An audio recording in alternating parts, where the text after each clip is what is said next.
అక్కడ మాత్రమే కాదు, ఈరోజు నీ జీవితాల్లో ఏది అడ్డంగా ఉందో అది తీసేయటానికి ఎలాంటి గాలినైనా, పరిశుద్ధాత్మనైనా, వ్యక్తినైనా, సహాయాన్నైనా అందించటానికి దేవుడు సిద్ధంగా ఉన్నాడు.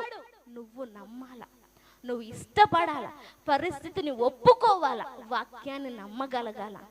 నేను ఊడ్చుకుంటా వెళ్ళిపోతాను, నేను చేస్తాను 2 పాయల సముద్రం అంటే అక్కడున్న 30 లక్షల కాల్బలం కాదు కదా, ఇంకో 1 కోటి మంది వచ్చినా కానీ సముద్రాన్ని 2 పాయలు చేయలేదు, చెయ్యలేరు.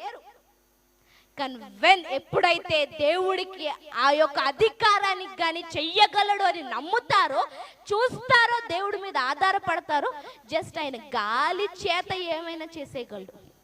ఈరోజు నీ జీవితంలో అడ్డుగా ఉన్న ప్రతిదీ ఆయన తొలగించటానికి ఇష్టపడుతున్నాడు. నువ్వు ఆయన ముఖాన్ని చూడు, ఆయన మీద